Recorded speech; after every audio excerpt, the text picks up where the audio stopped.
ঠিক আছে স্যার, চলেন। আমাকে পরিচয় করিয়ে দিবেন আপনার ছাত্র ছাত্রীদের সাথে।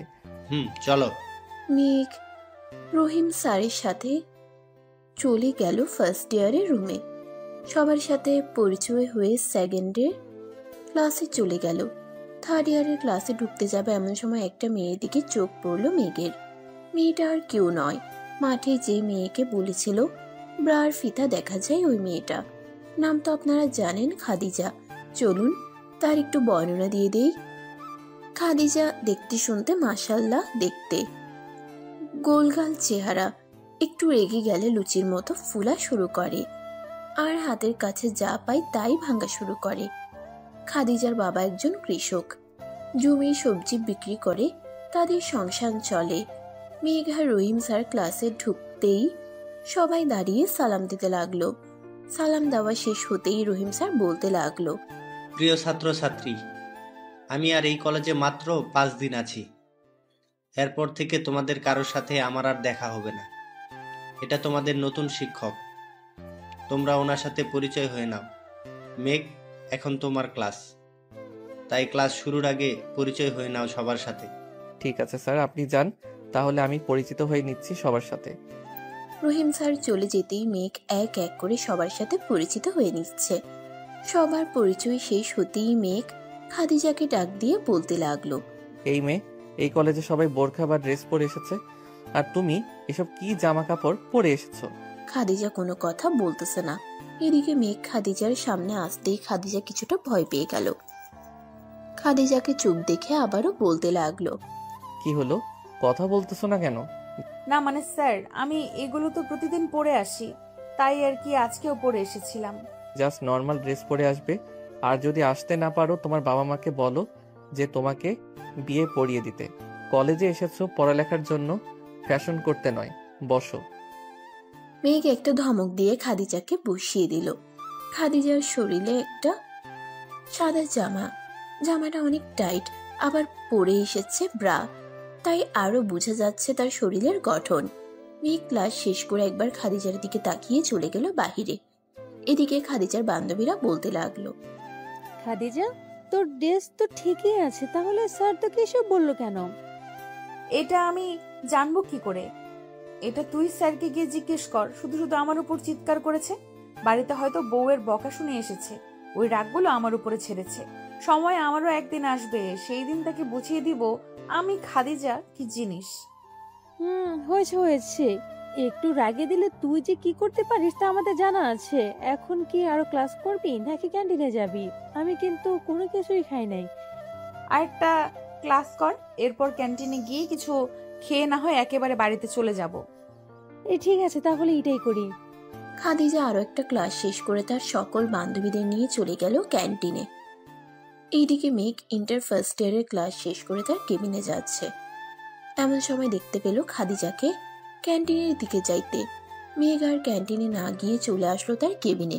এদিকে খাদিজা এবং তার সকল বান্ধবীরা বসে খাবার খাচ্ছে। এমন সময় পাশের টেবিল থেকে একটা মেয়ে বলতে লাগলো, জানিস রাইসা, আমাদের ইংরাজি টিচার কিন্তু এখনো বিয়ে করেনি। তুই কার কথা বলছিস? আমি নতুন স্যারের কথা বলতেছি। আমার তো ওনাকে সেই ভালো লেগেছে, যে করেই হোক আমি ওনাকে আমার প্রেমের জালে আটকে বিয়ে করব। সেই আশা ছেড়ে দে তুই। কেন তুই এই কথা বলতেছিস? এই কথা বলবো না তো কি বলবো? হ্যাঁ, তুই একা না, পুরো কলেজের মেয়েরা কিন্তু স্যারের জন্য পাগল হয়ে আছে। সামনের টেবিলের দিকে চেয়ে দেখ, কয়েকজন মেয়ে বসে আছে, ওরাও কিন্তু স্যারের কথা ভাবতেছে। তাই বলতেছি, স্যারের চিন্তা বাদ দিয়ে দে। যা হওয়ার হবে আমি যেটা বলছি এটাই করব। এখন তুই যা পারিস বল। এদিকে খাদিজা আশেপাশে তাকিয়ে দেখে সব মেয়েরাই স্যারের গুণগান গাচ্ছে। এটা দেখে খাদিজা তার বান্ধবীকে বলতে লাগলো, দেখেছিস শোনা, আমাদের কলেজে যে নতুন স্যার এসেছে না, উনি নাকি সবার ক্রাশ হয়ে উঠেছে। আশেপাশে তাকিয়ে দেখ, সবার মনে ওনাকে নিয়ে লাড্ডু ফুটতেছে। ধুর, বাদ দে তো স্যারের কথা। আমরা আমাদের জীবন নিয়ে চিন্তা করতে পারি না, আর ওরা আসতে স্যারকে নিয়ে চিন্তা করতে। রুনার মুখে সবাই এমন কথা শুনে হাসতে লাগলো। বেশ কিছুক্ষণ দাঁড়িয়ে থাকার পরেও যখন দেখতেছে খাদিজা বের হচ্ছে না, তখন মেঘ একটা রিক্সা নিয়ে চলে গেল বাসায়। আপনাদের তো বলাই হয় নাই, খাদিজা কিন্তু তার চাচার বাসায় থেকে পড়ালেখা করে। রুনা হচ্ছে খাদিজার চাচাতো বোন। দুইজন বাড়ির ভিতরে প্রবেশ করতেই উপর থেকে মিসেস শারমিন বেগম বলতে লাগলো, তোরা দুইজন চলে এসেছিস? তোদের জন্য খাবার রেডি করে টেবিলে সাজিয়ে রেখেছি, গিয়ে খেয়ে নিস। চাচি, আপনাকে না বলেছি আমাদের জন্য খাবার রেডি করে না রাখতে? তবু কেন আপনি আমাদের জন্য খাবার রেডি করে রাখেন? খাদিজা, তুই আমাদের বাসায় এসেছিস আজকে 3 বছর হবে। আমার আচার আচরণ সম্পর্কে তো জানিস। তো চাচার জন্য আমি সব সময় খাবার রেডি করে রাখি। এটা এক প্রকার আমার অভ্যাস হয়ে গেছে। হয়েছে, আর কিছু বলতে হবে না। প্রতিদিন তাদের দুজন এর ডায়লগ শুনতে ভালো লাগে না? নতুন কিছু ডায়লগ বের কর শুনি। এটাই আমাদের নতুন ডায়লগ। চল এবার। খাদিজা আর রুনা চলে আসলো রুমে। ফ্রেশ হয়ে নিচে এসে খাওয়া দাওয়া করে আবার চলে আসলো রুমে। এদিকে মেঘ তার বাড়িতে এসে খাওয়া দাওয়া করে যে টিভি দেখতে বসেছে, এমন সময় তার মা বলতে লাগলো, এই ওঠ বলতেছি, তাড়াতাড়ি ওঠ। যেই দিন এই বাড়িতে একটা বউ আনতে পারবি, ওই দিন তোর এই বাড়িতে জায়গা হবে। দিন দিন বুইরা খাটাস হচ্ছে, এখনো বিয়ে করার খবর নাই। তোর বন্ধু বান্ধবদের তো একবার দেখতে পারিস, ওদের বউ এর এখন 2-3টা করে বেবি আছে, আর তোর এখনো একটা বউই তো নাই। বেবি হবে কোথা থেকে? আম্মু, বাড়িতে আসলেই শুধু বউ বউ বলে মাথা খারাপ করে দাও, আর না আসলে ফোনের উপরে ফোন দিতে থাকো তুমি। মেয়ে যদি আমার পছন্দ না হয় তাহলে আমি বিয়ে করব কিভাবে বলো? 26 বছর হয়ে গেছে, এত বছর যখন তোর পছন্দ হয় নাই, এখন পছন্দ হবে কি করে? তোকে তো আমি সেই 3 বছর আগে থেকেই বলে আসতেছি একটা মেয়ে দেখে বিয়ে দিয়ে দেই, কিন্তু তুই তো নাছোড় বান্দা, তুই বিয়ে করবি না। আচ্ছা, এখন আর চিল্লাচিল্লি না করে এইখানে বসো, তোমার সাথে কথা আছে। আরে আমার বিয়ের বিষয় নিয়েই কথা আছে, এইখানে বসো। মেঘ তার মাকে সোফায় বসিয়ে দিয়ে বলতে লাগলো, আমি আমার মনের মতো একটা মেয়ে পাইছি। আমি যে কলেজে পড়াই ওই কলেজেই পড়ে মেয়েটা। তবে আমি এখনো কিছু জানি না তার ব্যাপারে। আর কিছুদিন যাক, সবকিছু জেনে শুনে তোমাকে বলবো। তখন না হয় তুমি আমাকে ওই মেয়েটার সাথে বিয়ে পড়িয়ে দিও। সত্যি বলতেছিস তো নাকি? আম্মু, তোমার মাথা ছুঁয়ে বললাম, আমি সত্যি কথাই বলতেছি। এখন যাও তো, আমি ফুটবল খেলা দেখবো, আমার সময় চলে যাইতেছে। জমেলা বেগম চলে গেল ওইখান থেকে। এদিকে মেঘ বসে বসে টিভি দেখতেছে। এমন সময় তার ফোনে টুন করে একটা শব্দ হলো। মেঘ ফোনটা হাতে নিতেই দেখতে পেল খাদিজা আক্তার নাম থেকে ফ্রেন্ড রিকোয়েস্ট এসেছে। প্রোফাইলে আবার খাদিজার ছবি দেওয়া। মেঘ ফ্রেন্ড রিকোয়েস্টটা না ধরে ফোনটা আবার অফ করে রেখে দিল টেবিলে। এদিকে রুনা আর খাদিজা বসে আছে। এমন সময় খাদিজা বলতে লাগলো, বাহ, আমাদের স্যারের ফলোয়ার সংখ্যা তো অনেক। স্যারকে এতজন লাইক করে আগে জানতাম না। কি রে, কি বিড় করে বলতেছিস? একটু জোরে বল, আমরাও শুনি। জোরে বলতে পারবো না, আমার নে। দেখ কে এটা। রুনা খাদিজার ফোনটা হাতে নিয়েই তো অবাক, কারণ মেঘ চৌধুরী মানে তার স্যারের আইডি দেখতেছে খাদিজা। তুই তো দেখি স্যারের আইডি খুঁজে খুঁজে বের করছিস। যাক, ভালোই হলো, এখন একটু মজা করা যাবে। কেমন মজা আমাকেও বল, আমিও একটু শুনি। স্যারকে এখন ফ্রেন্ড রিকোয়েস্ট পাঠাবো আর একটা মেসেজ করব, দেখি স্যার উত্তর দেয় কিনা। আশা করি রিকোয়েস্ট অ্যাকসেপ্ট করবে না, মেসেজের উত্তর দেব না, কারণ ওনার ফলোয়ারের সংখ্যা অনেক। ওদের সাথে কথা বলতে বলতে হয়তো স্যার এত বুড়ো হয়ে গেছে। রুনার কথা শুনে দুইজনে হেসে দিল। রাতে খাওয়া দাওয়া করে বসে আছে দুইজন। রুনা তার বয়ফ্রেন্ডের সাথে কথা বলতেছে, আর খাদিজা নিউজ ফিডে যা ভিডিও আসতেছে তাই দেখতেছে। এমন সময় টুং করে মেসেঞ্জারের একটা শব্দ হলো। খাদিজা মেসেঞ্জারে ঢুকতেই দেখতে পেল তার মেসেজের রিপ্লাই দিয়েছে স্যার। এটা দেখে খাদিজা রুনাকে দেখাতে লাগলো, এই রুনা, তুই তো বলেছিলি স্যার আমার মেসেজের রিপ্লাই দেবে না, এখন দিল কিভাবে? এই দেখ কি লিখেছে। তুমি এত রাতে অনলাইনে কি করো? লেখাপড়া নেই নাকি সারাদিন ফেসবুক আর মেসেঞ্জার নিয়ে বসে থাকো? তুইও লাগছে আমি সারাদিন ফেসবুক আর মেসেঞ্জার নিয়ে পড়ে থাকি। তো কি হয়েছে? আপনি সারাদিন বইয়ের পোকার মতো আমাদেরকে শাসন করেন, কেন একটু কমিয়ে করতে পারেন না? এটা লিখেই খাদিজা সেন্ড করতেই সাথে সাথে উত্তর আসলো, আমি যে পড়াগুলো দিয়েছি ওইগুলো তাড়াতাড়ি কভার করো, সবার আগে কালকে তোমাকে ধরবো। আমি জানি আপনি তো এই কথাই বলবেন, রহিম স্যারও আমাদের এই কথাই বলতো, কিন্তু উনি প্রতিবার সবার প্রথম থেকে বা সবার শেষ থেকে ধরতো। আপনিও ওনার মতোই ধরবেন। আমি যেটা একবার বলি ওইটাই করি। গুড নাইট, কালকে দেখা হচ্ছে কলেজে। এই বলে মেঘ অফলাইন হয়ে গেল।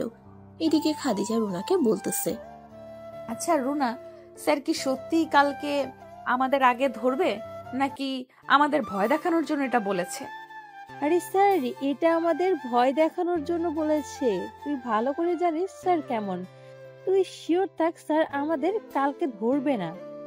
ঠিক আছে, এখন তাহলে আমি ঘুমাই, আমার অনেক ঘুম পাচ্ছে। ঘুমা তুই। খাদিজা একটা কোল বালিশ নিয়ে ঘুমিয়ে পড়ল। পরের দিন সকালে খাদিজা নতুন একটা ড্রেস পরে চলে গেল কলেজে। ক্লাসরুমে বসে আছে এমন সময় মেঘ ক্লাসরুমে প্রবেশ করলো। সবাই স্যারকে দেখে দাঁড়িয়ে গেল। বইটা হাতে নিয়েই বলতে লাগলো, খাদিজা, কালকে যা পড়া দিয়েছি বলতে থাকো। স্যার আমি কালকে পড়ি নাই, তাই কিছু পারি না। না পারলে বসো, তোমার বিচার আলাদা হবে পরের জন। এইভাবে পড়ে পড়ে বলতে বলতে সবার পড়া নিয়ে নিল মেঘ। নতুন কিছু পড়িয়ে সবার সাথে একটু মজা করে যেই চলে যেতে যাবে, এমন সময় মেঘ খাদিজাকে উদ্দেশ্য করে বলতে লাগলো, মিস খাদিজা, আপনি আমার কেবিনে আসেন তো একটু, আপনার সাথে জরুরি কথা আছে। জি স্যার, আসতেছি। মেঘ চলে গেল তার কেবিনে। বেশ কিছুক্ষণ পর খাদিজা মেঘের কেবিনে ঢুকে বলতে লাগলো, স্যার আমাকে কিসের জন্য ডেকেছেন? মেঘ চেয়ার থেকে উঠে খাদিজার সামনে দাঁড়িয়ে হঠাৎ খাদিজাকে জড়িয়ে ধরলো। স্যার যে এটা করবে খাদিজা কখনোই ভাবতে পারে নাই। এদিকে খাদিজা নড়াচড়া করতে পারছে না। তোমাকে কালকে এতবার বলার পরও সেম ড্রেস পরে এসেছো তাই না? এখন তোমার পুরো ড্রেস খুলবো আমি। এই বলে মেঘ খাদিজার পিছন থেকে একটা ফিতা একটু জোরে টান দিতেই খাদিজার জামাটা হালকা খুলে গেল। খাদিজার পরনে কালো কালারের ব্রার ফিতা দেখা যাচ্ছে। মেঘ এক নজরে তাকিয়ে আছে খাদিজার ব্রার ফিতাটার দিকে। এদিকে খাদিজা কান্না করে দিল। ফুপাতে ফুপাতে বলতে লাগলো, প্লিজ স্যার, আমি আপনার পায়ে পড়ি, আপনি প্লিজ আমার সাথে এমন করবেন না। কাল থেকে আপনি যা যা বলবেন আমি তাই করব। প্লিজ স্যার, আমার সাথে এমন করবেন না। ঠিক আছে, তোমার সাথে এমন করব না। আমার চোখে চোখ রেখে বলো যে তুমি সবসময় আমার কথা মানবে। খাদিজা মেঘের চোখের দিকে তাকাতেই মেঘ দেখতে পেল খাদিজা কান্না করতেছে। এটা দেখে মেঘ খাদিজাকে উদ্দেশ্য করে বলল, আরে পাগলি মেয়ে, কান্না করো কেন? তোমাকে তো আমি মারি নাই যে কান্না করবে তুমি। এই নাও তোমার জামা আমি ঠিক করে দিলাম। এইখানে তোমার বাসার ঠিকানাটা লিখে দিয়ে যাও।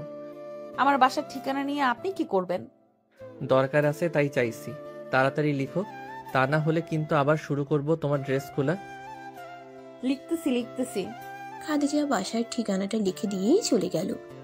ক্লাসে এদিকে মেঘ তার আরো কিছু ক্লাস শেষ করে প্রিন্সিপাল স্যারের কাছ থেকে ছুটি নিয়ে চলে আসলো শপিং মলে। মেয়েদের ড্রেস যেখানে থাকে ওইখানে গিয়ে তার পছন্দ মতো কিছু ড্রেস নিয়ে চলে আসলো বাসায়।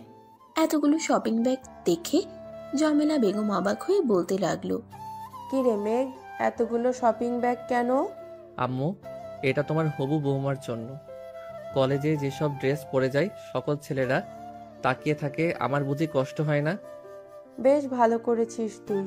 এখন এই ড্রেসগুলো দিয়ে আয় তার বাড়িতে, আর কালকে পারলে তাকে এই বাসায় নিয়ে আসিস তো আমি একবার দেখবো তাকে। আমার কাছে পিক আছে, তুমি এখানে বসো একটু, আমি আমার ফোনটা নিয়ে আসি। এই বলে মেঘ চলে গেল তার রুমে। চার্জ থেকে ফোনটা খুলে ফেসবুকে ঢুকে খাদিজার কিছু নর্মাল পিক দেখাতে লাগলো জমেলা বেগমকে। এদিকে জমেলা বেগম ছবিগুলো দেখে বলতে লাগলো, মাশাল্লাহ, আমার ছেলের এতদিন পর একটা মেয়েকে পছন্দ হয়েছে, দেখতেও পরীর মতো। যত তাড়াতাড়ি পারিস নিয়ে আয় বাড়িতে। অবশ্যই নিয়ে আসবো, তুমি কোনো চিন্তা করো না মা। এখন আমি গেলাম, বিকালে বাসায় ফিরবো। এই বলে মেঘ চলে আসলো বাহিরে। একটা রিক্সা নিয়ে চলে আসলো সেই বাসার সামনে যে বাসার ঠিকানা দিয়েছিল খাদিজা। রিক্সা থেকে ভাড়াটা দিয়ে মুখে একটা মাস্ক পরে নিল। দরজার সামনে এসে কলিং বেল দিতেই শারমিন বেগম এসে দরজা খুলে দিল। মেঘকে দেখে বলতে লাগলো, কে তুমি? এইখানে কি চাই? ম্যাম, এই পার্সেলগুলো দিতে এসেছি। খাদিজা নামের একজন মেয়ে অর্ডার করেছিল, বাসার ঠিকানা দিয়েছে এটা। এই খাদিজা, রুনা, দুইজন এইদিকে আয় তো, তোদের পার্সেল এসেছে, নিয়ে যা। আমাদের পার্সেল মানে কি? আমরা তো কোনো অর্ডার দেই নাই। রুনা, তুই দিয়েছিলি নাকি? আমিও তো দেই নাই। চল তো গিয়ে দেখি কি এসেছে। খাদিজা আর রুনা দরজার সামনে আসতেই দেখে মেঘ হাতে শপিং ব্যাগগুলো নিয়ে দাঁড়িয়ে আছে। মেঘের মুখে মাস্ক পরা, তাই চিনতে পারে নাই খাদিজা বা রুনা। ভাইয়া, আমরা তো কোনো কিছু অর্ডার দেই নাই। আপনি মনে হয় ভুল ঠিকানায় অর্ডার নিয়ে এসেছেন। ভালোভাবে ঠিকানাটা দেখে নেন। আমি ভুল ঠিকানায় আনি নাই, সঠিক ঠিকানায় এনেছি। আপনি শপিং ব্যাগের উপরে দেখেন আপনার নাম আর বাড়ির ঠিকানা দেওয়া আছে। এখন বলেন আমি ভুল ঠিকানায় নিয়ে এসেছি। এই রুনা, সবকিছু তো ঠিকঠাক আছে, কিন্তু অর্ডারটা দিল কে? আর এতগুলো শপিং ব্যাগ দেখে তো মনে হচ্ছে অনেক টাকার ব্যাপার। আমরা এখন এত টাকা আনবো কোথা থেকে?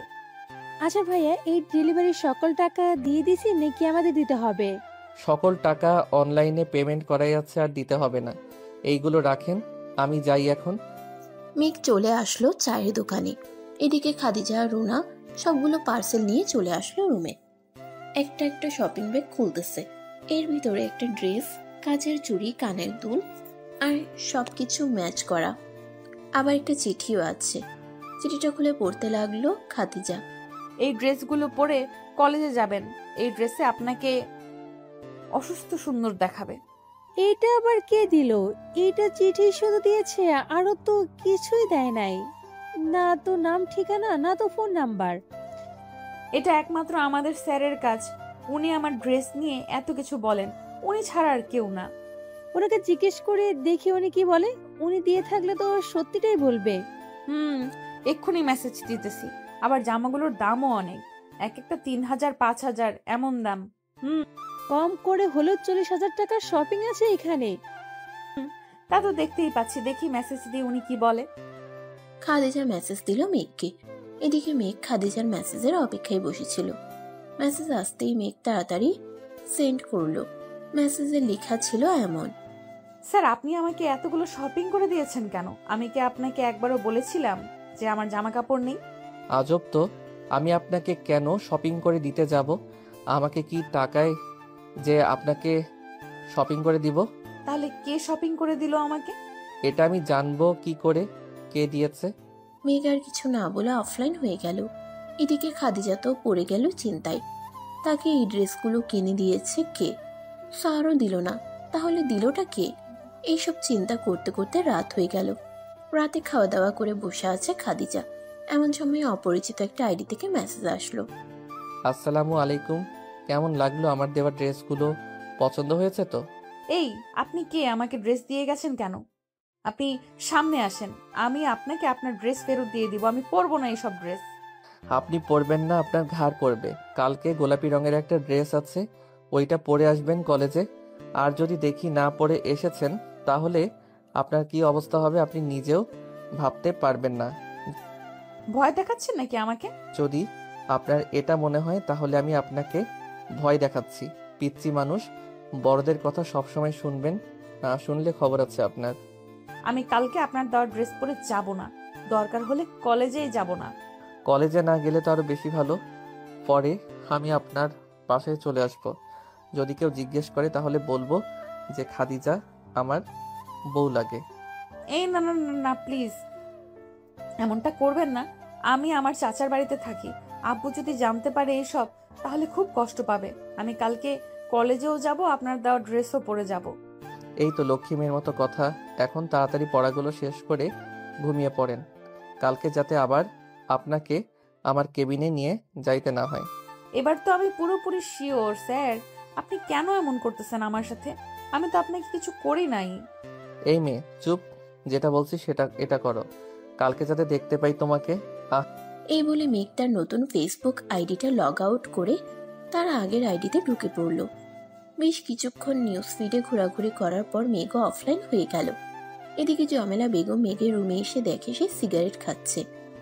এটা দেখে জমেলা বেগম ঠাস ঠাস করে দুটা চর লাগিয়ে দিল মেঘের গালে। আমি এত বছর কষ্ট করে তোকে পড়ালেখা শেষ করালাম এটা দেখার জন্য নাকি? তোর তো কোনো কিছুতে অভাব নেই, তাহলে তুই সিগারেট খাচ্ছিস কেন? আম্মু, আমি তো এমনি খাচ্ছিলাম। আচ্ছা যাও, আর খাবো না। খুশি তো তুমি? আমি খুশি। আর যাতে কোনো দিন না দেখি তোকে সিগারেট খাইতে। আর দেখবে না কখনোই। এখন যাও, গিয়ে ঘুমিয়ে পড়ো, রাত তো অনেক হয়েছে। আমার বৌমাকে কবে নিয়ে আসবি এই বাড়িতে? আমার আর একা একা থাকতে ভালো লাগে না বাসায়। খুব তাড়াতাড়ি নিয়ে আসবো আম্মু, আর কিছুদিন যাক, এরপর না হয় আনবো। আচ্ছা, তুই তাহলে ঘুমা। জমেলা বেগম চলে গেল। এদিকে মেঘও তার হাত থেকে সিগারেটটা ফেলে দিয়ে ঘুমিয়ে গেল। সকাল 9টায় মেঘ ঘুম থেকে উঠে ফ্রেশ হয়ে হালকা নাস্তা করে চলে আসলো কলেজে। গেট দিয়ে প্রবেশ করতে যাবে এমন সময় শিমুল গাছের নিচে কয়েকটা ছেলের সাথে দাঁড়িয়ে খাদিজা কথা বলতেছে।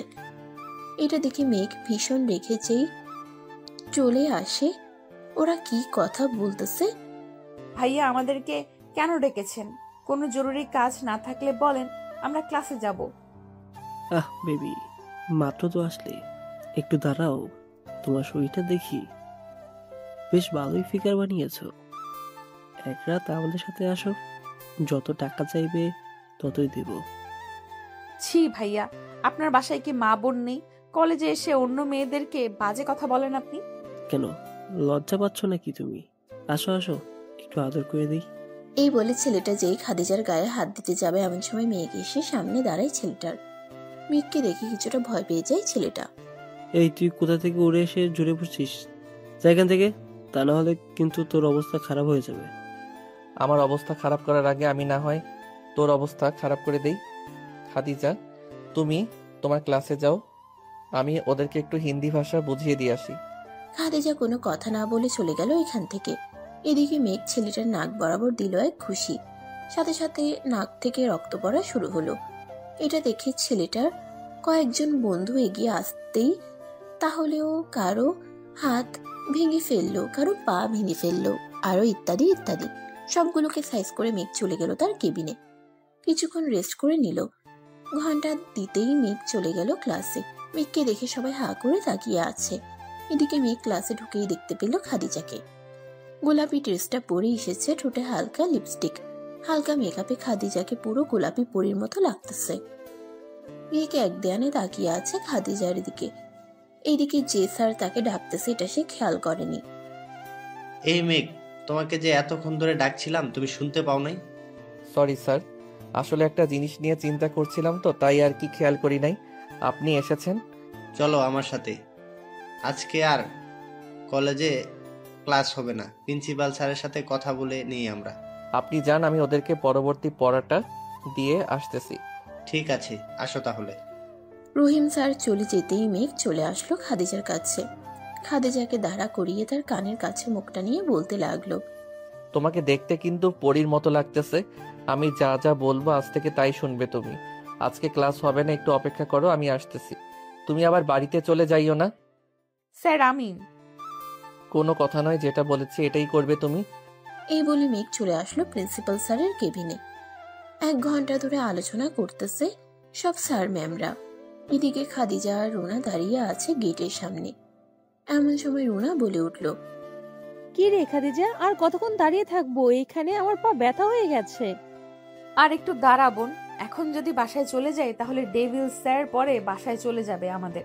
তখন আমি চাচিকে কি বলবো? তুই দাঁড়িয়ে থাক, আমি চলে গেলাম বাসায়। আম্মু জিজ্ঞেস করলে বলবো যে তুই তোর বান্ধবীদের বাসায় গিয়েছিস। রুনা, আর একটু দাঁড়া প্লিজ। ওই তো স্যার আসতেছে, একটু দাঁড়া। ঠিক আছে, দাঁড়াচ্ছি। এদিকে মেঘ মিটিং শেষ করে চলে আসলো গেটের সামনে। খাদিজা আর রুনাকে দাঁড়িয়ে থাকতে দেখে মেঘ বলতে লাগলো, চলো খাদিজা আমার সাথে। আমি আবার কোথায় যাব এখন আপনার সাথে? আমার বাসায় যাবে, আম্মু তোমাকে দেখবে বলেছে। রুনা, তুমি বাড়িতে চলে যাও। না রুনা, কোথাও যাব না। রুনা আমার সাথে যাবে। আমি যেইখানেই যাই না কেন সেও সেখানেই যাবে। দিব কিন্তু কানে নিচে একটা এখন। খাদিজা, তুই স্যারের সাথে চলে যা, আমি আম্মুকে ম্যানেজ করে নিব, তুই চিন্তা করিস না। এই তো গুড গার্ল, এই নাও, এই চকলেটগুলো খেতে খেতে বাসায় চলে যাও। রুনাকে কিছু চকলেট ধরিয়ে দিয়ে খাদিজাকে নিয়ে চলে আসলো বাসায়। কলিং বেল দিতেই জমেলা বেগম এসে দরজা খুলে দিল। মেঘের সাথে মেয়েটাকে দেখে বলতে লাগলো, ভেতরে আসো দুজন। দুইজন ভিতরে আসতেই মেঘ খাদিজাকে বলতে লাগলো, তুমি বসো এখানে, আমি ফ্রেশ হয়ে আসতেছি। ঠিক আছে, যান আপনি। মেঘ চলে গেল তার রুমে। ফ্রেশ হয়ে এসে দেখে তার আম্মু খাদিজার সাথে বেশ ভালোই ভাব জমিয়ে ফেলেছে। মেঘ চলে যাওয়ার পর কি হয়েছিল চলুন দেখে আসি। মেঘ যেতেই জমেলা বেগম খাদিজার পাশে এসে বসে পড়ল আর বলতে লাগলো, মা, তোমার নাম কি? জি আন্টি, আমার নাম খাদিজা। আমার ছেলেকে পছন্দ হয়েছে তো তোমার? বুঝলাম না, আপনি কি বলতে যাচ্ছেন? আমি বলতে চাচ্ছি যে আমার ছেলে তোমাকে ভালোবাসে। তোমার পছন্দ হয়েছে তো মেঘকে? কিন্তু ওনাকে দেখে তো মনে হচ্ছে আমার থেকে 2 গুণ বেশি বয়স ওনার। আরে না বোকামি, মেঘ এর বয়স 27 হয়তো চলতেছে। আমার কথা একটুও শোনে না। তাকে 3 বছর ধরে বিয়ের কথা বলতেছি, তার কোনো মেয়েই পছন্দ হয় না। এখন নাকি তোমাকে পছন্দ হয়েছে, তাই আমাকে বলছে। ও আচ্ছা, এখন আমি কি করব আপনার ছেলের জন্য বলেন? আমি চাই আমার ছেলেটাকে তুমি দেখে রাখো, সব সময় তার পাশে থাকো। তোমার আব্বু আম্মুকে খবর দাও, আমি তোমার আব্বু আম্মুর সাথে কথা বলবো। আমাকে কয়েকটা দিন সময় দেন, আমি ভেবে আপনাকে জানাবো। ঠিক আছে মা, আমি তোমাকে জোর করব না, তুমি তোমার মতো করেই চলো। এতটুকুই কথা হয়েছিল তাদের মাঝে। মেঘ নিচে আসতেই তার মা বলতে লাগলো, তোমরা দুজন এসে খাবার টেবিলে বসো, আমি তোমাদের জন্য রান্না করছি। আমি এখন কিছুই খাবো না আন্টি, বাসায় হয়তো চাচি চিন্তা করতেছে। আমাকে বাসায় যেতে হবে তাড়াতাড়ি। অল্প হলেও খেয়ে যেতে হবে তোমাকে, আর চিন্তা করো না, মেঘ তোমাকে নিয়ে দিয়ে আসবে। খাদিজা আর কিছু বলল না। খাবার টেবিলে বসে পড়লো দুজন। খাওয়া দাওয়া করে মেঘ খাদিজাকে নিয়ে চলে আসলো বাহিরে। একটা রিকশায় উঠে পড়লো দুজন। পাশাপাশি বসে আছে, মাঝখানে বেশ খানিকটা ফাঁকা। মেঘ আস্তে আস্তে তার হাতটা খাদিজার হাতের সাথে মিলিয়ে নিল আর বলতে লাগলো, খাদিজা, আমি যখন এই কলেজে তোমাকে দেখেছি ওই দিন থেকে তোমাকে আমার ভালো লাগে। আস্তে আস্তে আমি তোমার প্রতি আসক্ত হয়ে যাই। কিছুই ভালো লাগতো না আমার। পরে রহিম স্যারের সাথে যোগাযোগ করে ওই কলেজেই পড়ানোর জন্য শিক্ষক হয়ে ঢুকে যাই। আমার ভালো রেজাল্ট দেখে স্যাররাও নিয়ে নেয় আমাকে। আমি তোমাকে সত্যি অনেক ভালোবাসি খাদিজা। খাদিজা কোনো কথা বলতেছে না, চুপচাপ বসে আছে মেঘের পাশে। বেশ কিছুক্ষণ পর চলে আসলো খাদিজাদের বাড়ির সামনে। খাদিজা গেটটা খুলে ভিতরে চলে গেল। এইদিকে মেঘ চলে আসলো বাসায়। খাদিজাকে আসতে এত দেরি হয়েছে বলে তার চাচি বলতে লাগলো, খাদিজা, এত দেরি হলো কেন? আসলে চাচি, আমি একটু আমার বান্ধবীদের বাসায় গিয়েছিলাম কিছু নোটস আনতে, তাই আর কি একটু দেরি হয়ে গেছে। ফ্রেশ হয়ে আসো, আমি খাবার রেডি করতেছি টেবিলে। আমি খাবো না, এখন খেয়ে এসেছি তাদের বাসা থেকে। আচ্ছা, তাহলে রুমে গিয়ে ফ্রেশ হয়ে রেস্ট করো। খাদিজা আর কিছু না বলে চলে গেল রুমে। এইদিকে রুনা খাদিজাকে দেখে বিছানা থেকে এক লাফ দিয়ে চলে আসলো খাদিজার সামনে। একবার খাদিজাকে ঘুরে ঘুরে দেখে বলতে লাগলো, কি ব্যাপার গোলাপি পরি? আমাদের ইংরেজি শিক্ষক তার বাসায় নিয়ে কি পড়িয়ে দিল? আর বলিস না, উনি নাকি আমাকে আরো অনেক আগে থেকেই ভালোবাসে। ওনার মায়ের সাথে কথা বলিয়েছে আমাকে। ওনার মা বেশ মিশুক। এই দেখ, আমাকে একটা হীরের আংটি পরিয়ে দিয়েছে। বাহ, বেশ ভালো তো। স্যারকে বিয়ে করে নে, স্যার তো কোনো দিক দিয়ে খারাপ না। ওনারা অনেক বড় লোক, ওনাদের সাথে কি আমার যাবে বল? দেখ খাদিজা, সব সময় বড় লোক করলেই হয় না। একজন মনের মতো মানুষ পাইলেই চলে। স্যার ঠিক তোর মনের মতো। আমাকে দেখ, রাহুলের সাথে আমি আজকেও ঝগড়া করেছি। সে নাকি আমাকে চায় না। আমার সাথে এত বছর ধরে রিলেশন করার পরেও সে নাকি এখন অন্য মেয়েকে বিয়ে করবে। তাই আমি তাকে নিয়ে পুলিশের ভয় দেখিয়েছি। বলেছি যে কালকে আমাদের বাসায় তার মা বাবাকে নিয়ে আসার জন্য। বলেছে কালকে আসবে। তুইও না করিস না, স্যারের সাথে তোর ভালো মানাবে। কয়েকদিন যাক, দেখি কি হয়। দেখ তুই। খাদিজা ফ্রেশ হয়ে নিল। দেখতে দেখতে কেটে গেল 1 সপ্তাহ। মেঘ তার কেবিনে বসে আছে খাদিজার অপেক্ষায়। বেশ কিছুক্ষণ পর খাদিজা আসলো। মেঘের কেবিনে এসে বলতে লাগলো, স্যার, আমাকে কিসের জন্য ডেকেছেন আপনি? তোমার কি হয়েছে? 1 সপ্তাহ ধরে দেখতেছি তুমি আমাকে ইগনোর করতেছো। আমার কিছুই হয় নাই, আর আমি আপনাকে বিয়ে করতে পারবো না, সরি। এই বলে খাদিজা চলে যেতে যাবে এমন সময় মেঘ খাদিজার হাত ধরে টান মেরে দেওয়ালের সাথে চেপে ধরে তার 2 হাত। দাঁতে দাঁত চেপে বলতে থাকে, এই মেয়ে, তোমাকে দাম দিতেছি বলে তুমি মাথায় উঠে যাইতেছো, তাই না? তুমি আমাকে ছাড়া অন্য কাউকে বিয়ে করতে পারবে না। আজকে দেখো তোমার কি করি। এই বলে মেঘ খাদিজার ঠোঁট জোড়া কামড়ে ধরলো আস্তে আস্তে খাদিজার ঠোঁটগুলো চুষতে লাগলো। বেশ কিছুক্ষণ চুষার পর ছেড়ে দিয়ে যেই আবার ধরতে যাবে এমন সময় খাদিজা বলে উঠল, আর কিছু করতে হবে না আপনাকে, আমি রাজি আছি এই বিয়ে করতে। একটা কথা মনে রাখবেন, আমি আপনাকে বিয়ের পর কখনোই স্বামী হিসেবে মানব না, দেখে নিয়েন আপনি। এই বলে খাদিজা কান্না করতে করতে মেঘের কেবিন থেকে বেরিয়ে চলে গেল ক্লাসে। রাতে মেঘ বাসায় আসলো। কলিং বেল দিতেই তার আম্মু এসে দরজা খুলে দিল। মেঘকে দেখে বেশ খানিকটা ঘাবড়ে যায় উনি, আর বলতে থাকে, মেঘ, তোর কি হয়েছে? এমন করতেছিস কেন? আম্মু, আমার কিছুই হয় নাই, আমি রুমে গেলাম, আমাকে বিরক্ত করো না। এই বলে মেঘ চলে গেল রুমে। এদিকে জমেলা বেগম ফোন দিল খাদিজাকে। কয়েকবার রিং হতেই ওই পাশ থেকে খাদিজা ফোনটা রিসিভ করে বলতে লাগলো, আসসালামু আলাইকুম আন্টি, এত রাতে আপনি ফোন দিলেন যে? খাদিজা, মেঘ এর সাথে কি তোমার কিছু হয়েছে? মেঘ এইমাত্র বাসায় ফিরলো, তাকে দেখে মনে হচ্ছে সে অনেক কান্না করছে। আমার সাথে তো কিছুই হয় নাই, আমি কালকে আপনাদের বাসায় আসতেছি, আম্মু আব্বু আসবে আপনাদের বাসায়। ঠিক আছে, আসো, রাখলাম এখন। জমেলা বেগম ফোনটা রেখে দিতেই রুনা খাদিজাকে বলতে লাগলো, কি রে খাদিজা, কে ফোন দিয়েছিল?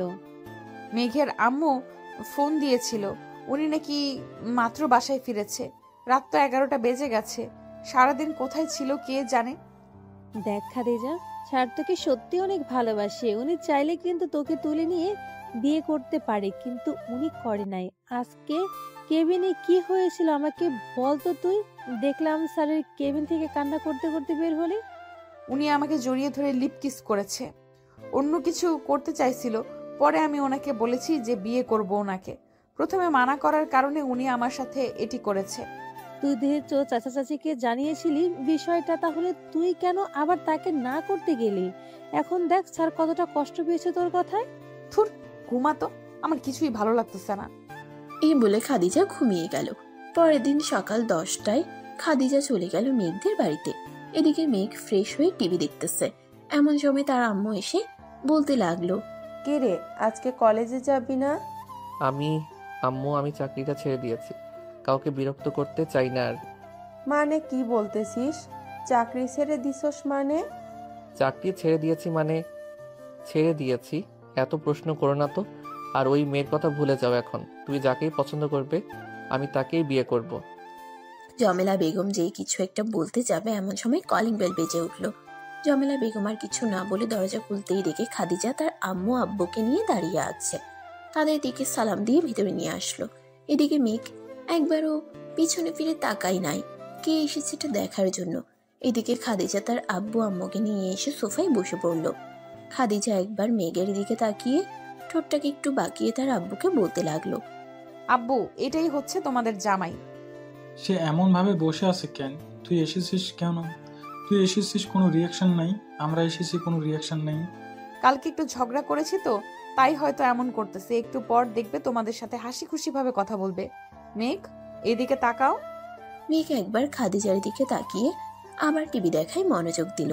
এদিকে খাদিজা চলে গেল রান্নাঘরে। এই ফাঁকে মেঘ সোফা থেকে উঠে তার শ্বশুর শাশুড়িকে সালাম করে বলতে লাগলো, আসসালামু আলাইকুম আব্বু আম্মু, ভালো আছেন আপনারা? আমরা আলহামদুলিল্লাহ ভালো আছি। তুমি কেমন আছো বাবা? আমিও আলহামদুলিল্লাহ ভালো আছি। আমার মেয়েটা এখনো অবুঝ, সে একটু আরেকটু ভুল করলে ক্ষমা করে দিও। আপনার মেয়েকে একটা বললে আরেকটা করে, তাকে একটা বোঝাইলে আর একটা বোঝে। আমি আপনার মেয়েকে কিভাবে রাখবো? সে একটু আধটু ভুল করলে ক্ষমা করে দিও। বিয়ের পর সব ঠিক হয়ে যাবে। হয়েছে, আর কিছু বলতে হবে না। তোমরা দুজনই কথা বলো, আমি তোমাদের জন্য চা বানিয়ে আনতেছি। ঠিক আছে, যাও তাহলে। হামেদা বেগম চলে যেতেই মেঘ তার শ্বশুরের সাথে কথা বলতে লাগলো। বেশ কিছুক্ষণ কথা বলার পর হাসান মিয়া বলতে লাগলো, মেঘ, তোমার আব্বুকে দেখতেছি না, উনি কোথায়? মেঘ তার আব্বুর কথা শুনেই মুখটা কালো করে ফেললো আর বলতে লাগলো, আসলে আমার আব্বু আম্মু বেঁচে থাকতেও নেই। তোমার কথা বুঝলাম না, বেঁচে থাকতেও নেই মানে? বলতে কি বোঝাতে চাচ্ছ? আমার যখন 7 বছর তখন আব্বু আমাকে আর আম্মুকে ফেলে রেখে ইউএসএ চলে যায়। এরপর আর আমাদের সাথে কোনো যোগাযোগ রাখে নাই আব্বু। সবাই সকালে নাস্তা করে বসে আছে চেয়ারে। এইদিকে মেঘ উঠে চলে গেল রুমে। এটা দেখে খাদিজা বলতে লাগলো, আব্বু আম্মু, তোমরা কথা বলো, আমি আসতেছি। ও আচ্ছা, আচ্ছা যা তুই। খাদিজা চলে আসলো মেঘের রুমে। এদিকে মেঘ ব্যালকনিতে বসে আছে। মেঘকে পিছন থেকে জড়িয়ে ধরলো খাদিজা। মেঘের কোনো রিয়াকশন দেখতে পেল না, তাই খাদিজা মেঘের ঠোঁটের কাছে তার ঠোঁটটা নিয়ে যেতেই মেঘ চট করে খাদিজার ঠোঁটের সাথেই তার ঠোঁট জোড়া এক করে দিল। বেশ কিছুক্ষণ এভাবে থাকার পর মেঘ খাদিজাকে ছেড়ে দিয়ে তাকে ভালোভাবে কোলে তুলে নিল মেঘ। এদিকে খাদিজা কোনো কথা বলতেছে না। এমন সময় মেঘ দুষ্টুমি করে বলতে লাগলো, এই তোমার এইগুলো এত বড় বড় কেন? মেঘের মুখে এই কথা শুনে খাদিজা যেন আকাশ থেকে পড়ার উপক্রম। খাদিজা চোখগুলো বড় বড় করে তাকিয়ে আছে মেঘের দিকে। এদিকে মেঘ খাদিজার চোখ দেখে তো ভয় পেয়ে গেল আর বলতে লাগলো, সরি সরি, আমি বলছি আমার বউকে বলতে পারি না এটা। স্টপ মিস্টার মেঘ চৌধুরী, আপনি আমার টিচার, তাই আপনাকে আমার সম্মান দেওয়া কর্তব্য। কালকে কলেজে কি বলেছিলাম আপনাকে মনে আছে? আমি আপনাকে বিয়ে করলেও স্বামী হিসেবে মানব না। কেন, আমি কি এমন করেছি যে তুমি আমাকে স্বামী হিসেবে মানবে না? তেমন কিছুই করো নাই তুমি। তোমাকে আমি এমন ভাবে টাইট দিব যাতে আর কোনো দিন বলতে না পারো যে আমার ব্রার ফিতা বা আমার এই এত বড় বড় কেন। ও আচ্ছা, তোমার ব্যাপারে আমি তো সবকিছুই জানি। রুনা আমাকে সবকিছু বলে দিয়েছে। তোমাকে একটু ধমক দিলে তুমি নাকি ভ্যা ভ্যা করে কান্না করে দাও। হ্যাঁ, কইছে আপনারে। এখন আমি আপনার হাতে কামড় বসিয়ে দিব। তুমি কি বিড়ালটা কি কুকুর যে আমার হাতে কামড় বসিয়ে দিবে? তুমি যেটা ভাবো ওইটাই আমি। এই বলে খাদিজা মেঘের হাতে কামড় দিতে শুরু করলো। বেশ কয়েকটা কামড় দিতেই মেঘের হাতে দাগ বসে গেল। খাদিজা যেই উঠে চলে যেতে যাবে, এমন সময় মেঘ খাদিজাকে ধাক্কা দিয়ে বিছানায় ফেলে দেয়। আস্তে আস্তে খাদিজার উপরে উঠে পড়ে। এদিকে খাদিজা এক নজরে তাকিয়ে আছে মেঘের চোখের দিকে। এদিকে মেঘ খাদিজার বুকের উপরে শুয়ে পড়ল। খাদিজা ভাবছে অন্য কিছু করবে তাকে। মেঘ আস্তে আস্তে খাদিজার জামাটা খুলে ফেললো। এখন শুধু খাদিজার পরনে লাল ব্রা আর নিচে একটা পায়জামা পরা। মেঘ আস্তে আস্তে যেই খাদিজার ব্রার ফিতা খুলতে যাবে, এমন সময় খাদিজা মেঘকে তার বুকের সাথে চেপে ধরে রাখে কিছুক্ষণ। এদিকে মেঘ আস্তে আস্তে খাদিজার ব্রাটা খুলে রেখে দিল বিছানার এক পাশে। খাদিজার দুই স্তনের মাঝখানে ছোট্ট একটা তিল। এটা দেখে মেঘ খাদিজাকে বলতে লাগলো, এই তোমার এই জায়গায় একটা তিল আছে, এইখানে একটা কামড় দেই? না, বুইড়া বেটা শখ কত আমাকে কামড় দেওয়ার। বিয়ের আগে যে আদর করতে দিয়েছি এটাই অনেক। আমি তো কামড় দিবই। এই বলে খাদিজার স্তনের মাঝখানে তিলের উপরে কামড় দিয়ে বসলো জোরে। খাদিজা চিৎকার দিয়ে মেঘকে সরিয়ে দিল তার উপর থেকে। যা খচ্চর বেটা, তোকে আর দিবই না আদর করতে। এটা বলে যেই খাদিজা উঠতে যাবে, এমন সময় মেঘ আবারও খাদিজাকে বিছানায় ধাক্কা দিয়ে ফেলে দেয়। আস্তে আস্তে খাদিজার ঠোঁটে, মুখে, গলায়, ঘাড়ে সব জায়গায় কিস করতে লাগলো। বেশ কিছুক্ষণ কিস করার পর খাদিজা একটু উত্তেজিত হয়ে যেতেই মেঘ খাদিজার থেকে উঠে গেল আর বলতে লাগলো, আমি এখন আদর করতে পারবো না, নিচে যাও তুমি। বুইড়া বেটা, এখন যদি আমাকে আদর না করিস তাহলে বাসর রাতে তোর ওটা কেটে ফেলবো যদি আমার কাছে আসিস। মেঘ খাদিজার কথা শুনে ভয় পেয়ে গেল। ভয় পাওয়ার তো কথা, কারণ এখন বেশিরভাগ খবরে দেখায় যে বাসর রাতে বউ তার স্বামীর লিঙ্গ কেটে পালিয়ে গেছে। মেঘ আর কোনো উপায় না পেয়ে খাদিজাকে আদর করতে লাগলো। দীর্ঘ 2 ঘন্টা আদর করার পর মেঘ খাদিজাকে ছেড়ে দিল। এখন তো হয়েছে, এখন যাও নিচে। বিছানার কি অবস্থা করেছো খেয়াল আছে তোমার? ভালো করে তাকিয়ে দেখো কি করেছো। মেঘ বিছানার দিকে তাকিয়ে দেখে বেশ কয়েক জায়গায় ব্লিডিং এর চিহ্ন। মেঘের মনেই নেই খাদিজাকে আদর করার সময় তার ওইখান থেকে কিছু ব্লাড বিছানায় পড়ে যায়। এখন কি করবো এটার? কি করবে তুমি জানো। যেহেতু তুমি আদর করেছো, এখন তোমাকে এই চাদর ধুয়ে দিতে হবে। যাও যাও, তাড়াতাড়ি যাও। আমার জীবনে আমি নিজের কাপড় ধুয়ে রোদে দেই নাই, আর এটা তো বিছানার চাদর। 11:25 বাজে। খচ্চর বেটা, তাড়াতাড়ি নিয়ে যাও, ওয়াশরুমে ভিজিয়ে রাখো গিয়ে। আম্মু আব্বু চলে গেলে আমি ধুয়ে দিব। ঠিক আছে। মেঘ চাদরটা ভিজিয়ে রেখে দিল ওয়াশরুমে। বেশ কিছুক্ষণ পর মেঘ আর খাদিজা চলে আসলো নিচে। সবাই বসে আছে, এমন সময় খাদিজার আব্বু বলতে লাগলো, মেঘ, তোমরা কি অনুষ্ঠান করে বিয়ে করবে নাকি কাজী ডেকে শুধু বিয়ে পড়িয়ে দিতাম? আম্মু, তুমি যেটা করবে এটাই হবে, আমি আর কি বলবো। দেখো বোকা ছেলের কথা, তুই বিয়ে করবি? তুই জানিস না কিভাবে বিয়ে করবি? অনুষ্ঠান করে বিয়ে হবে নাকি বাসায় কাজী ডেকে বিয়ে পড়িয়ে দিতাম? এই বছরটা শেষ হোক, এখন না হয় কাজী ডেকে আমাদের বিয়েটা পড়িয়ে রাখো, পরে না হয় ছোটখাটো একটা অনুষ্ঠান করে বিয়ে করে ফেলা যাবে। আপনারা কি বলেন বেয়াই বিয়ান? ওরা যখন দুইজন দুইজনকে ভালোবাসে, আমরা আর বাধা দিয়ে কি করব? তারা যেইভাবে চায় আমরাও সেইভাবেই বিয়ে দিয়ে দিব তাদের। একদম ঠিক বলেছেন। আমিও এটাই চাইছিলাম। খাদিজার আর তার চাচার বাড়িতে থাকার কোনো দরকার নেই। আজকে রাতেই কাজী ডেকে বিয়ে পড়িয়ে দিব। আমার সব জামা কাপড় তো ওই বাসায় আছে। সন্ধ্যায় তো ওরা আসবেই। কাউকে বললে তোমার কাপড়গুলোও নিয়ে আসবে। আর না হয় তুমি যাবে এইখান থেকে তো এইখানেই। আচ্ছা। সবাই বসে গল্প করতে লাগলো। গল্প করতে করতে কখন যে রাত হয়ে গেছে খেয়াল নেই। এর মধ্যে রুনা এবং তার আব্বু আম্মু চলে এসেছে মেঘদের বাসায়। দুলাভাই, আপনি জিতেছেন কিন্তু। আমার বোন 1 নম্বরের পিওর খাঁটি সরিষার তেল। তা তো হতেই হবে। আমার থেকে বয়সে তো অনেক ছোট, তবে সব দিক দিয়ে ফিটফাট আছে। আচ্ছা দুলাভাই, আপনার আব্বুকে দেখলাম না, উনি কোথায়? ওনার সাথে আমাদের কোনো যোগাযোগ নেই। আজ থেকে প্রায় 20 বছর আগে উনি আমাদের ছেড়ে চলে গেছে। তাহলে বাড়িটা কার? এটা আমার মায়ের। আমাদের একটা বিজনেস আছে, ওইটা আম্মু দেখাশোনা করে। মেঘ কথা বলতেছে, এমন সময় তার ফোনটা বেজে উঠল। তাকিয়ে দেখে ইউএস এর নাম্বার। কলটা রিসিভ করতেই ওই পাশ থেকে বলে উঠল, হ্যালো মেঘ। কে বলতেছেন আপনি? মেঘ, আমি তোমার বাবা। ও আচ্ছা, তা এত বছর পর ফোন দিয়েছেন আমাকে। আমার নাম্বার কোথায় পেয়েছেন আপনি? আর আপনার সাথে তো আমাদের কোনো সম্পর্ক নেই, তাহলে আপনি কেন আমার বাবা হতে যাবেন? আমার বাবা মারা গেছে। মেঘ, এমনটা বলিস না বাবা। আমাকে আর ফোন দিবেন না আপনি, রাখলাম এখন। এই বলে মেঘ ফোনটা কেটে দিল। ফোনটা সাইলেন্ট করে রেখে দিল মেঘ। আবারও তিনজন বসে গল্প করতে লাগলো। রাত 11টা। কাজী সাহেব এসে মেঘ আর খাদিজার বিয়েটা করিয়ে দিয়ে চলে গেল। দুলাভাই, থাকেন তাহলে আপনারা, আমি গেলাম আজকে। খাদিজা, ভাইকে একটু বেশি বেশি আদর করিস। দিন দিন কেমন যেন ঠিক না হয়ে যাচ্ছে, আদর করে মোটা করে দিস। তবে রে, দাঁড়া তুই এইখানে, তোকে দেখাচ্ছি কিভাবে আদর করতে হয়।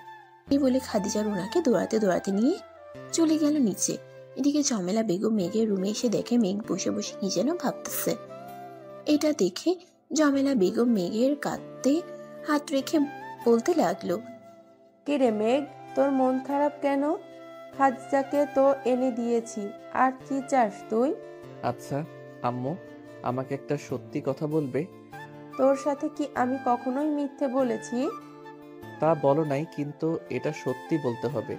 আব্বুর সাথে তোমার কি এমন হয়েছিল যে আব্বু তোমাকে ছেড়ে ইউএসএ চলে গেছে? আমাকে তোর আব্বু পছন্দ করতো না, তাই চলে গেছে, আর কিছু না। আমার কাছে তুমি মিথ্যা কথা বলে পার পাবে না আম্মু। তোমার চোখ দেখলে আমি বুঝতে পারি তুমি যে আমাকে মিথ্যা কথা বলতেছো। সত্যিটা বলো না আম্মু, প্লিজ। তাহলে শোন কি হয়েছে। 20 বছর আগের কথা। ব্লাস ব্যাগ 20 বছর আগের।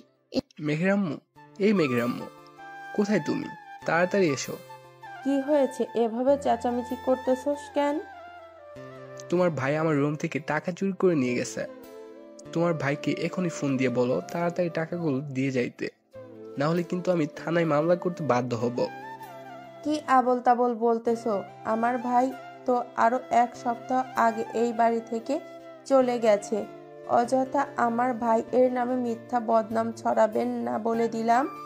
আর আমার আব্বু আম্মুর কম টাকা পয়সা নেই যে তোমার টাকা চুরি করতে আসবে আমার ভাই। তাহলে আমার রুম থেকে টাকাগুলো নিল কে? তাড়াতাড়ি বলো।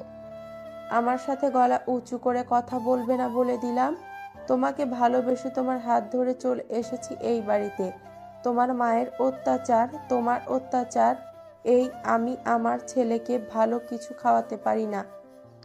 বাহ বাহ, এখন আমার আর আমার মায়ের বদনাম করা হচ্ছে, তাই না? তোমাকে তো আজকে আমি। এই বলে জসিমউদ্দিন তার কোমরের বেল্ট খুলে ঝমেলা বেগমকে মারতে লাগলো। এদিকে মেঘ স্কুল ছুটি দিতেই বাড়িতে এসে দেখে তার আব্বু তার মাকে মারতেছে। এটা দেখে মেঘ তার আব্বুর পা ধরে কান্না করতেছে যাতে তার মাকে আর না মারে।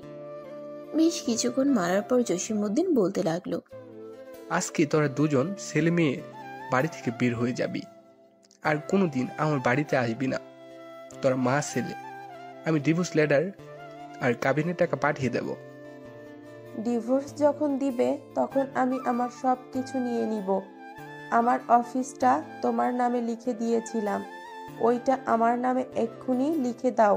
তা না হলে কিন্তু। এই নাও তোমার সব কিছুর দলিল। তোমার কোনো কিছু আমার লাগবে না, ডিভোর্স লেটার পাঠিয়ে দেবো আমি। চলে যাও এই বাড়ি থেকে। জমেলা বেগম মেঘকে নিয়ে চলে গেল তার বাবার বাসায়। কলিং বেল দিতেই তার ভাই এসে দরজা খুলে দিল।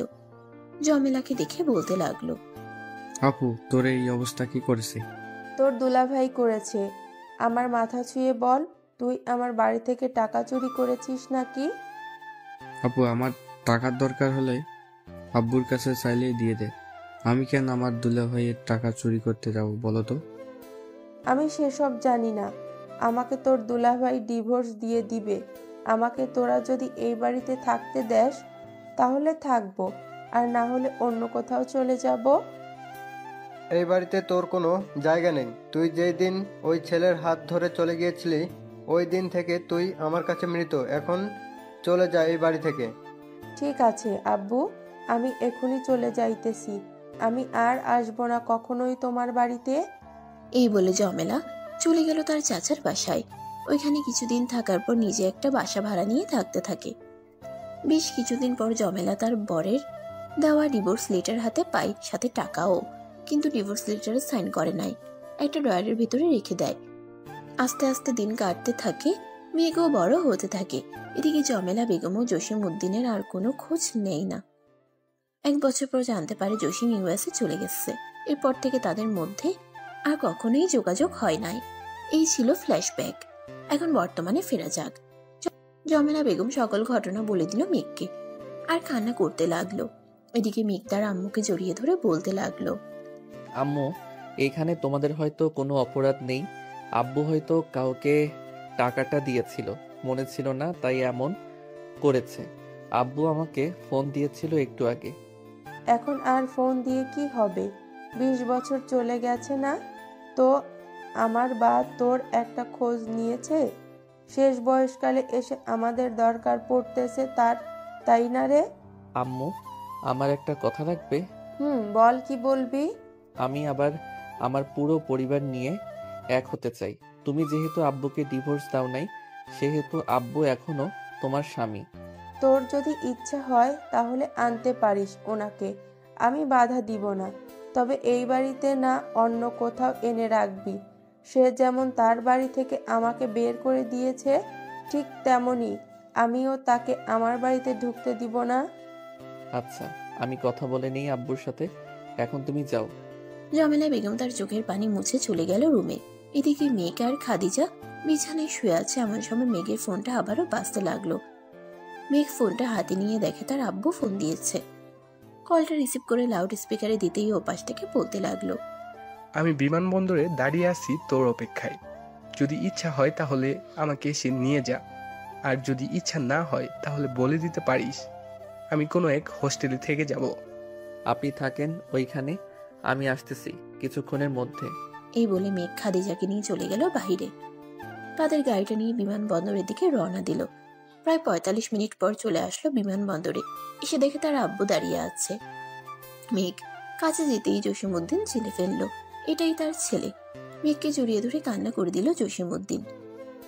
আমাকে মাফ করে দিস বাবা, আমি তোদের সাথে অনেক বড় অপরাধ করেছি। তোর মাকে আমি অনেক কষ্ট দিয়েছি এতদিন। তোর মায়ের মনে হয়তো আমার জন্য একটুও মায়া নেই। আব্বু, মায়া সবার মধ্যেই আছে।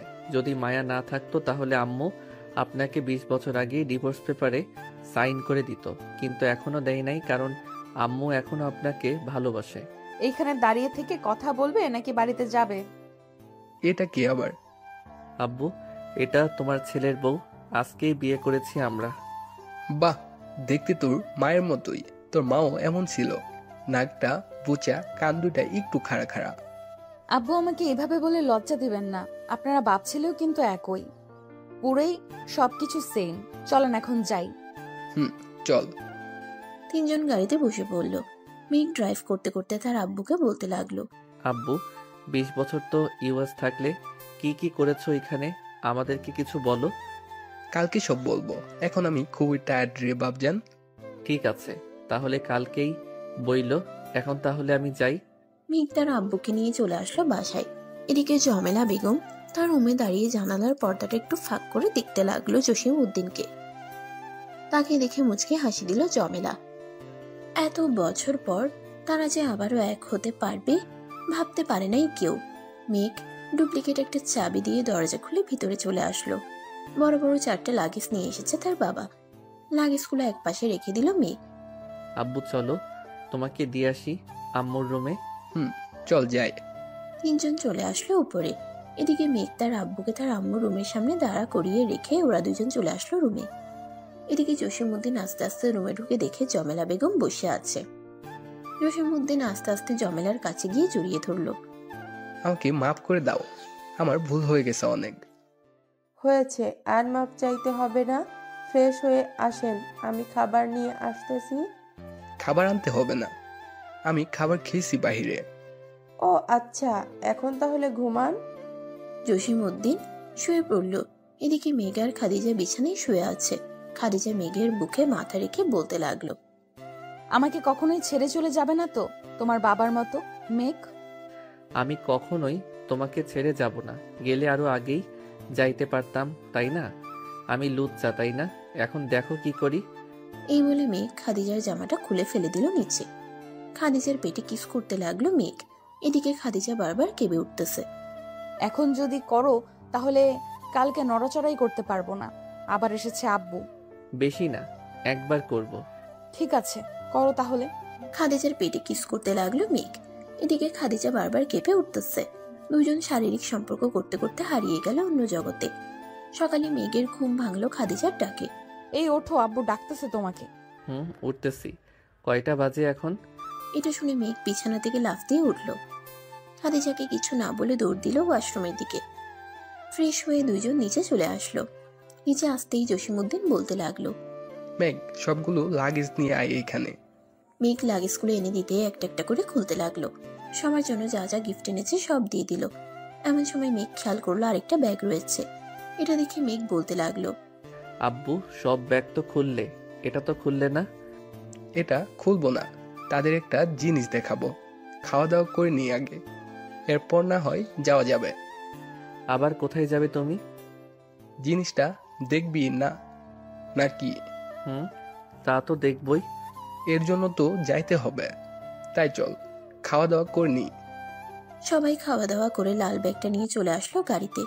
সবাই গাড়িতে বসতেই জসিমউদ্দিন ড্রাইভিং সিটে বসে গাড়ি চালাতে লাগলো।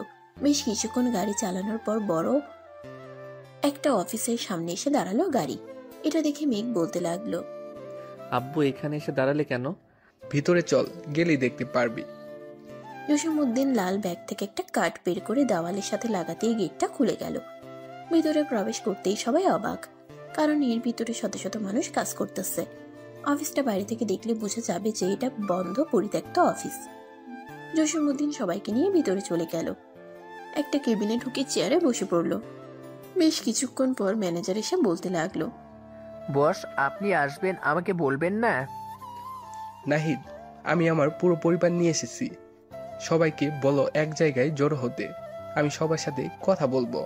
স্যার, 2 দিন পর কথা বললে ভালো হতো। সবাই প্রজেক্টের কাজ করতেছে, কালকে রাতে কাজ শেষ হয়ে যাবে, পরের দিন সকালে কথা বলতে পারবেন। মেঘ, তুই বলেছিলি না আমি 20 বছর ইউএসএ থেকে কি করেছি? এই দেখ, এই অফিসটা তৈরি করেছি। ইউএসএ যত কাজ আছে সব কাজ আমার এই অফিসারের লোকেরা করে। এক কথায় বলতে গেলে আমার হাতের মুঠোয় পুরা ইউএসটা চলে।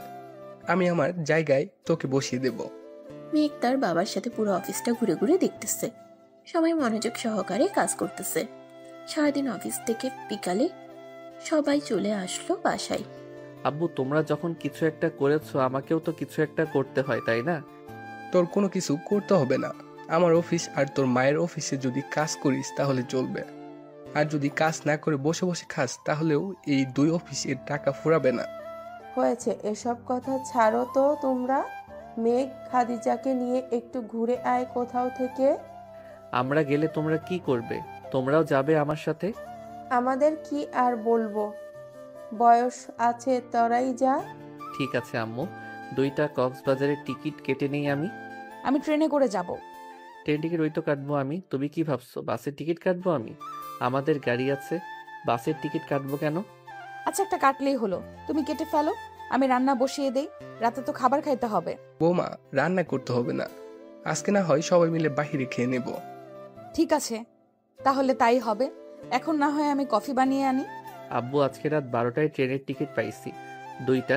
এটা দিয়ে চলে যাব নাকি 2 দিন পর যাব? পাইছিস যখন আজকে চল, যা, দেরি করে কি হবে। খাদিজা সবাইকে কফি বানিয়ে দিয়ে রুমে চলে গেল কাপড় গোছাতে। এদিকে মেঘও বসে না থেকে চলে আসলো রুমে। দরজাটা লাগিয়ে দিয়ে বিছানায় এসে বসতেই খাদিজা মুচকি হাসি দিয়ে বলতে লাগলো, আপনার মতলব তো ভালো ঠেকছে না। এইভাবে তাকিয়ে তাকিয়ে কি দেখতেছেন? যা দেখার দেখতেছি, আর একটা জিনিস ভাবতেছি। আবার কি ভাবতেছো? ভাবতেছি যে 2 দিন ধরে দেখতেছি তোমার পেটটা একটু ফুলা ফুলা লাগতেছে, বেবি হবে নাকি? যা দুষ্টু, বিয়ে করেছো আজকে 2 দিন, এখনই যদি বলো বেবি হবে তাহলে তো আর তোমাকে রোম্যান্স করতে দেওয়া যাবে না। তার জন্য তো আমার মনটা বলতেছে এখন একটু রোম্যান্স করি। ও, এই ব্যাপার। মহারাজের জন্যই এইভাবে তাকিয়ে আছো? আজকে কিছুই দিব না, চুপচাপ শুয়ে থাকো। কাপড় গোছাচ্ছি আমি, তোমার কি কি নিব সেটা বলো। এই বলে মেঘ খাদিজাকে বিছানায় শুয়ে দিয়ে একটানে ছিঁড়ে ফেলে দিল জামাটা। এটা দেখে খাদিজা বলতে লাগলো, জামাটা ছিঁড়ে ফেলে দিলে কেন? মাত্র 2 দিন হয়েছে পড়েছি, আর তুমি ছিঁড়ে ফেলে দিলে? কোনো কথা নয়, চুপচাপ থাকো, আমাকে আমার কাজ করতে দাও। তোমাকে বাধা দিয়েছি নাকি? আর এই কিন্তু কামড় দিবে না, ব্যথা পাই। কামড় তো 1টা 2টা দিবই, যত বেশি আদর করব তত বেশি বেবি হবে তোমার। তোমাকে এইসব বলে কে? যেই বলুক, হয়েছে তো, এখন আদর করতে দাও। মেঘ আদর করতে লাগলো খাদিজাকে। এদিকে খাদিজা ব্যথায় আহ উফ শব্দ করতেছে। প্রায় 40 মিনিট পর মেঘ খাদিজাকে ছেড়ে দিল আর বলতে লাগলো, এই নাও, হয়ে গেছে, আবার করব কক্সবাজার গিয়ে, হি হি হি। শখ কত, দিলে তো করবে তুমি। এই বলে খাদিজা চলে গেল ওয়াশরুমে। ফ্রেশ হয়ে এসে কাপড়গুলো গুছিয়ে লাগেজে পরে নিল। রাতে সবাই খাওয়া দাওয়া করে চলে আসলো কমলাপুর রেলওয়ে স্টেশনে। মেঘ আর খাদিজাকে উঠিয়ে দিয়ে তার আম্মু আব্বু চলে গেল বাসায়। বেশ কিছুক্ষণ পর ট্রেন ছেড়ে দিল কক্সবাজারের উদ্দেশ্যে। এদিকে খাদিজা মেঘের কাঁধে মাথা রেখে ফোন টিপতে লাগলো। বেশ কিছুক্ষণ ফোন টেপার পর খাদিজা বলতে লাগলো, এই আমার ঘুম ধরেছে। ঘুমিয়ে পড়ো তাহলে তুমি। খাদিজা সিটের সাথে হেলান দিয়ে ঘুমিয়ে পড়লো। এদিকে মেঘ এক নজরে তাকিয়ে আছে খাদিজার দিকে। জানালার বাতাস খাদিজার চুলগুলো আওলা ঝাওলা করে দিতেছে। এটা দেখে মেঘ বারবার খাদিজার চুলগুলো তার কানের কাছে গুজে দিতেছে। এমন সময় একজন ভদ্র মহিলা এসে বলতে লাগলো, এটা তোমার বউ নাকি? আমার বউ। বেশ মানিয়েছে তোমার সাথে। তা বিয়ে করেছো কয়দিন হলো? এই তো 3 দিন হলো। কক্সবাজার যাচ্ছি ঘুরতে আম্মু, আব্বু জোর করে পাঠাচ্ছে আমাদের। ও আচ্ছা, যাও, মেয়েটাকে সুখে রাখো, কখনোই কষ্ট দিও না। তা তো রাখবই, সবকিছু দিয়েই তাকে সুখী রাখার চেষ্টা করি। এখন আল্লাহ ভরসা, আল্লাহ ভালো জানে আমাদের ভাগ্যে কি লেখা আছে। আচ্ছা, থাকো তাহলে তোমরা, আমি গেলাম। মহিলা চলে যেতেই মেঘ কানে হেডফোন লাগিয়ে গান শুনতেছে আর বারবার খাদিজার চুলগুলো তার কানের কাছে গুজে দিতেছে। দেখতে দেখতে সকাল হয়ে গেল। ট্রেন কক্সবাজার রেলওয়ে স্টেশনে আসতেই মেঘ খাদিজাকে ডাকতে লাগলো, এই খাদিজা, উঠো, আমরা কক্সবাজার চলে এসেছি। তো তাড়াতাড়ি চলে আসলাম আমরা। তুমি তো সারা রাত ঘুমাইছো, তোমাকে ডাক দেই নাই। এখন সকাল 10টা বাজে। কি বলো, এত তাড়াতাড়ি সকাল 10টা বেজে গেল? ম্যাডাম, এত তাড়াতাড়ি সকাল 10টা বেজে গেছে। এখন চলেন একটা হোটেলে যাব, হোটেল বুক করে রেখেছি। চলো যাই আমরা। মেঘ খাদিজাকে নিয়ে চলে আসলো হোটেলে। রুমে গিয়ে ফ্রেশ হয়ে আবার চলে আসলো নিচে। হালকা কিছু খেয়ে আবার রুমে চলে গেল। মেঘ বিছানায় শুয়ে পড়তেই ঘুম চলে আসলো তার। এইদিকে খাদিজা ব্যালকনিতে দাঁড়িয়ে সমুদ্রের ঢেউ উপভোগ করতেছে। এমন সময় তার ফোনটা বেজে উঠল। তাকিয়ে দেখতো শাশুড়ি ফোন দিয়েছে। কলটা রিসিভ করে খাদিজা কথা বলতে লাগলো। প্রায় 1 ঘন্টা কথা বলে খাদিজা চলে গেল নিচে। কয়েকটা চিপসের প্যাকেট নিয়ে চলে আসলো উপরে। বিকাল 3টায় মেঘের ঘুম ভেঙে গেল। উঠে ফ্রেশ হয়ে দুজন চলে গেল সমুদ্রে গোসল করে। আবারও চলে আসলো হোটেলে। আমার সাথে রুনাকে নিয়ে আসলে খুব ভালো হতো। তা তো ভালো হতোই, কিন্তু আমি তো সিট পেয়েছি 2টাই, বেশি পাইলে তো সবাইকেই নিয়ে আসলাম, তাই না? পরের বার আসলে সবাইকে নিয়ে আসবো, সাথে আমাদের বেবিকেও, তাই না? মেঘ এটা বলতেই খাদিজা লজ্জা পেয়ে মেঘের বুকে কিল ঘুষি মারতে লাগলো আর বলতে লাগলো, এই খচ্চর বেটা, তুমি শুধু আমাকে লজ্জা দাও কেন? তোমার লজ্জা মাখা মুখটা দেখতে অনেক ভালো লাগে, তাই তো এত লজ্জা দিই তোমাকে। আচ্ছা খাদিজা, আমাদের ছেলে হবে নাকি মেয়ে হবে? তুমি যেভাবে আদর করো আমাকে, আমার মনে হয় তো আমাদের টুইন বেবি হতে পারে। তাহলে তো আরো বেশি ভালো হবে, পুরো পরিবার খুশি থাকবে আর আমি তো থাকবো মহা খুশি। এই বলে খাদিজা টোটে চুমু খেলো একটা। দেখতে দেখতে কক্সবাজারে কেটে গেল 5 দিন। আজকে খাদিজা আর মেঘ আবার চলে যাবে বাসায়, তাই সবকিছু কেনাকাটা করে নিতেছে খাদিজা। 2টা লাগেজে সবকিছু কিনে ভর্তি করে নিল। এটা দেখে মেঘ বলতে লাগলো, মহারানী, এত কিছু যে নিয়েছেন, এইগুলো কোথায় রাখবেন? এক ব্যাগ তো আমাদের রুমটা সাজানোর জন্য নিয়েছি, আর এক ব্যাগ এ তো সবার জন্য কিছু না কিছু কিনেছি। তুমি এত কিছু বললে কি করে? তোমার জন্য কিছু কিনবো না নাকি? আমার জন্য আর কি কিনবো? আমার যা আছে তা দিয়েই চলে যাবে 1 বছর। আর যদি দরকার হয় তাহলে তোমাকে পাঠাবো, তখন তুমি এসে নিয়ে যাবে আমার জন্য। তা তো নিয়েই যাব। সবকিছু গুছিয়ে সন্ধ্যায় চলে আসলো কক্সবাজার রেলওয়ে স্টেশনে। ট্রেনে উঠে পড়ল মেঘ আর খাদিজা। রাত 9টায় ট্রেন ছেড়ে দিল। রাতে ট্রেনে খাওয়া দাওয়া করে মেঘ খাদিজার কোলে মাথা রেখে ঘুমিয়ে গেল। এদিকে ট্রেন চলতে থাকে তার আপন মনে। জিকজিক করে আওয়াজ আসতে করে ট্রেনের চাকার থেকে সকাল 7টায় ট্রেন এসে পৌঁছায় কমলাপুর রেলওয়ে স্টেশনে। মেঘ আর খাদিজা নেমে একটা রিক্সা নিয়ে চলে যায় বাসায়। কলিং বেল দিতেই জমেলা বেগম এসে দরজা খুলে দিল। খাদিজা আর মেঘকে দেখে বলতে লাগলো, আমি তো ভাবছিলাম আরো কিছুদিন থাকবি ওইখানে। থাক, ভালোই হলো চলে এসেছিস। তোর আব্বু বলতেছে অনুষ্ঠান করে বিয়েটা করিয়ে দেওয়ার জন্য। সামনের সপ্তাহে তুই কি বলিস? ঠিক আছে, তাহলে সবকিছু রেডি করে ফেলো, আমি রুমে গেলাম। আমার মাথা ব্যথা করতেছে খুব। খাদিজা, তুমি সবকিছু সবাইকে দিয়ে রুমে আসো। এখন কিছু দিতে হবে না, বিকালে দেওয়া যাবে। খাদিজা, মেঘকে নিয়ে ফ্রেশ হয়ে নাও, আমি খাবার নিয়ে আসতেছি। এখন কিছু খাবো না আম্মু, আমার একটু ঘুমাতে হবে। ঘুমালেই সবকিছু ঠিক হয়ে যাবে। ঠিক আছে, তাহলে যা গিয়ে ঘুমা দুজন। দুইজন চলে আসলো রুমে। মেঘ বিছানায় শুয়ে পড়ল। এদিকে খাদিজা ফ্রেশ হয়ে এসে মেঘের মাথাটা তার কোলে নিয়ে মাথা টিপে দিতে লাগলো। বেশ কিছুক্ষণ মাথা টিপে দেওয়ার পর মেঘের মাথাটা বালিশে রেখে খাদিজা চলে গেল নিচে। হালকা কিছু খেয়ে সবার জন্য যা যা নিয়ে এসেছিল সবাইকে দিতে লাগলো। আরেকটা ব্যাগে বাড়ি সাজানোর জন্য যেসব কিছু এনেছিল ওইগুলো দিয়ে বাড়ি সাজাতে লাগলো খাদিজা। দেখতে দেখতে বিকাল হয়ে গেল। মেঘ ঘুম থেকে উঠে দেখে খাদিজা রুমে নেই, তাই ফ্রেশ হয়ে চলে গেল নিচে। গিয়ে দেখে সবাই বসে আছে। মেঘকে দেখে তার আব্বু বলতে লাগলো, মেঘ, এইদিকে আয়, তোর সাথে কথা আছে। মেঘ তার বাবার পাশে গিয়ে বসে পড়ল। এদিকে জসিমউদ্দিন মেঘের সাথে কথা বলতে লাগলো বিয়ের আয়োজন হিসেবে।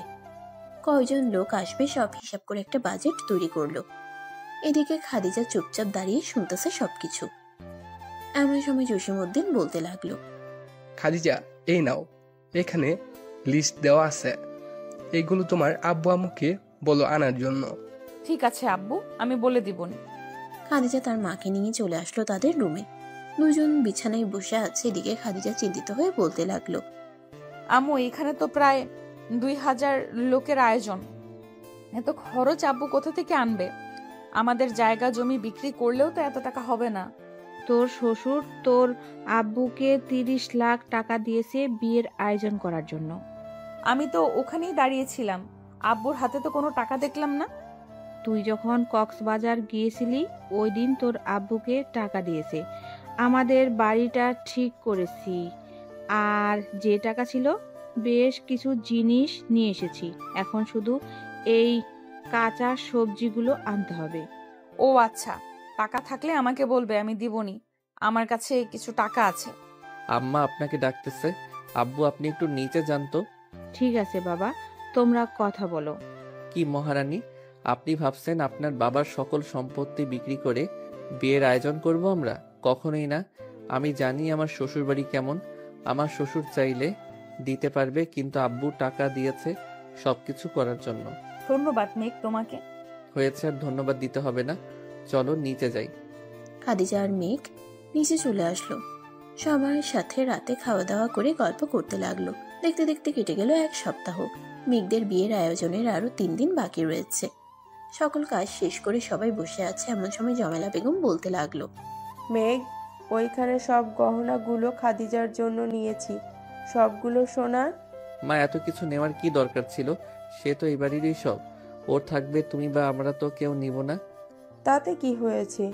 আমার ছেলের বউ, আমরা কি তাকে কিছু না দিয়েই নিয়ে আসবো নাকি? তাকে মাথা থেকে শুরু করে পা অবধি পরিয়ে আমরা নিয়ে আসব। তুই কোনো কথা বলবি না বলে দিলাম। ঠিক আছে, আমি কোনো কথা বলবো না। সবাই যা যা করতে বলতেছে মেঘকে, মেঘ তাই তাই করতেছে। দেখতে দেখতে কেটে গেল 3 দিন। আজকে মেঘ আর খাদিজার আবার বিয়ে। সবাই চলে গেছে বিয়ের অনুষ্ঠানে। একের পর এক ব্যাচ খাওয়াতে লাগলো বাবুর্চিরা। দেখতে দেখতে সকলের খাওয়া দাওয়া শেষ। এদিকে মেঘ রেডি হয়ে বসে আছে, এমন সময় তার আব্বু আসলো। কিরে, তুই এখনো যাস নাই? আর কত দেরি করবি? আবার খাদিজাকে নিয়ে আস্তে আস্তে তোর রাত হবে। এই তো আব্বু, এখনই যাব। মেঘ তার বন্ধুদেরকে নিয়ে একটা গাড়িতে উঠে পড়লো। ড্রাইভার গাড়ি চালাচ্ছে। এদিকে মেঘ তার বন্ধুদের সাথে মজা করতেছে। মেঘ, বিয়ে তো করেছিস, তোদের বেবি হবে কবে এটাও বলে দে। আল্লাহ যেই দিন দেয় ওই দিন হবে। আর আমার বেবি দিয়ে তোরা কি করিস? তোরা সবাই তো বিয়ে করেছিস আরো আগে, তোদের তো এখনো বেবি হলো না। আর বলিস না রে, বউকে এতবার করে বলি একটা বেবি নিয়ে নেই, একটা বেবি নিয়ে নেই, সে বলে 2 বছর পরে নিবে। তাই আমি 1 মাস ধরে তাকে তার বাপের বাড়িতে রেখে আইছি। ফোন দিলেও ফোন রিসিভ করি না। এই তো গুড বয়, আর কি লাগে? মেঘ তার বন্ধুদের সাথে মজা করতে করতে চলে আসলো খাদিজাদের বাড়িতে। গেটে তাদের আটকাতেই সবাইকে টাকার মালা পরিয়ে দিয়ে সবাই ভিতরে ঢুকলো। মেঘ আসনে বসতেই খাবার এনে দিল সবাই। কিছুক্ষণের মধ্যে খাওয়া দাওয়া শেষ করে ফেললো তারা। বিয়ে যখন আগেই হয়ে গেছে, এখন সকল নিয়ম কানুন মেনে খাদিজাকে মেঘের হাতে তুলে দিবে। সন্ধ্যা হয়ে আসতেই সকলে খাদিজাকে বিদায় দিয়ে চলে গেল। এদিকে খাদিজা একটুও কান্না করলো না। এটা দেখে মেঘ বলতে লাগলো, কি ব্যাপার, কান্না করলে না কেন? আমি কি বাচ্চা মানুষ যে কান্না করব? আমি তোমাকে পেয়ে সুখী আছি, সো আমার এখানে কান্না করার কোনো প্রশ্নই আসে না। তাও তো কথা, তবে আজকে বাসর রাতে কান্না করতেই হবে তোমাকে। এতদিন তো আস্তে আস্তে করেছি, আজকে পুরো খাট ভেঙে নিয়ে পড়বো বলে দিলাম। দেখা যাবে, আমিও প্রস্তুত আছি। দেখি তুমি কি পারো।